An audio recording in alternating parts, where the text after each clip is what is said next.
Sejarah Filsafat Barat, buku karya Bertrand Russell, bab ke-8, Anaxagoras. Filsuf Anaxagoras, meski bobot pemikirannya tidak setara dengan Pythagoras, Heraklitus atau Parmenides, bagaimanapun juga memiliki arti historis yang penting. Ia adalah orang Ionia dan menganut tradisi ilmiah dan rasionalis Ionia. Dialah orang pertama yang memperkenalkan filsafat kepada warga Athena dan yang mula-mula berpendapat bahwa ruh adalah penyebab utama terjadinya perubahan-perubahan fisik. Ia dilahirkan di Klazomenae, Ionia, kira-kira tahun 500 sebelum Masehi.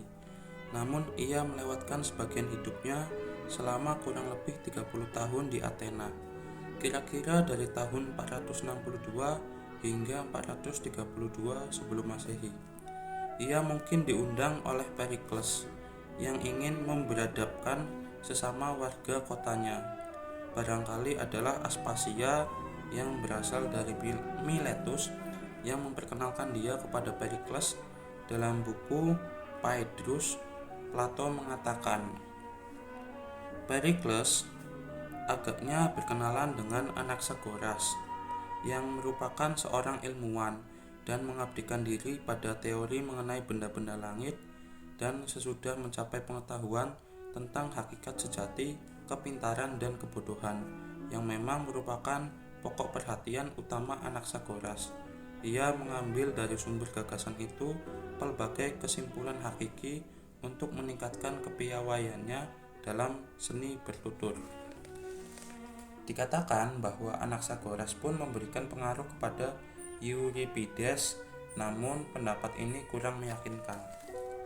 Warga Athena, seperti halnya masyarakat kota-kota lain di berbagai zaman dan wilayah, menampakkan sikap tak suka kepada mereka yang berusaha memperkenalkan taraf kebudayaan yang lebih tinggi daripada kebudayaan yang telah menjadi tradisi masyarakat itu.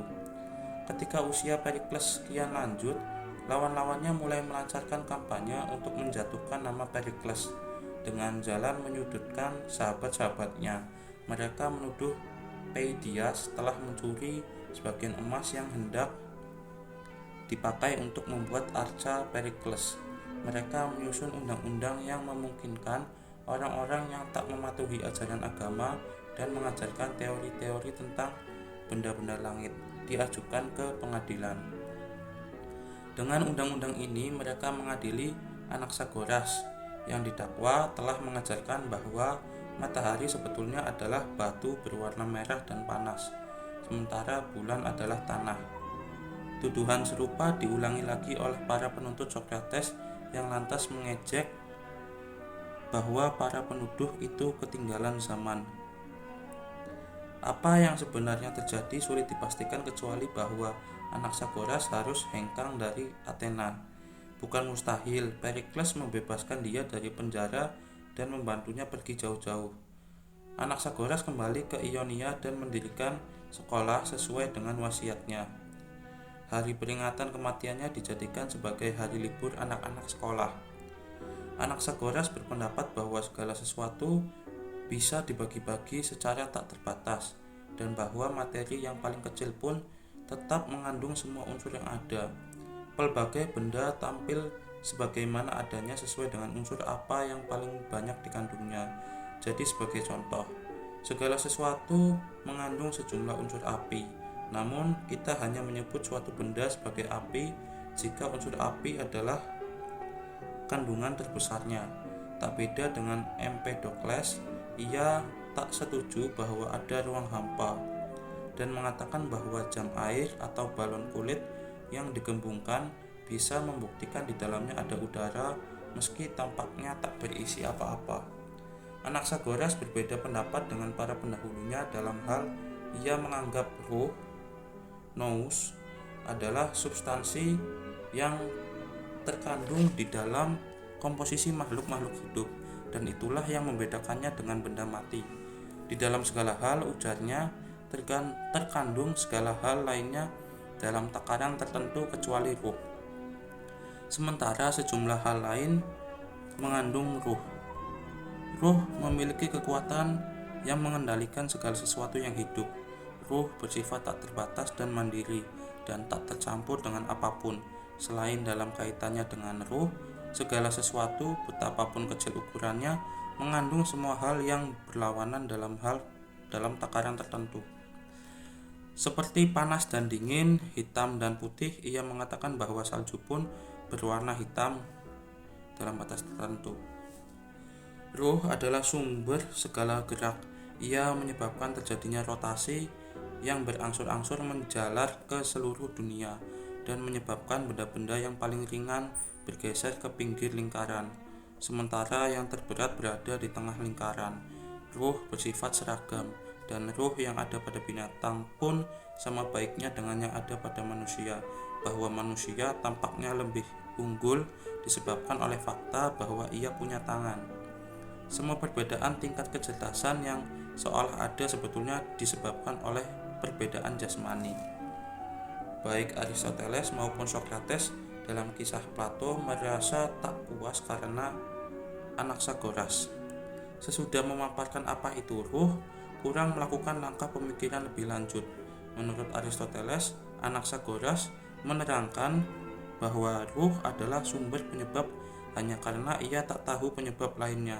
Kalaupun ia tahu, yang bisa ia berikan hanyalah penjelasan mekanis. Ia menolak unsur keniscayaan dan kebetulan sebagai penyebab segala hal.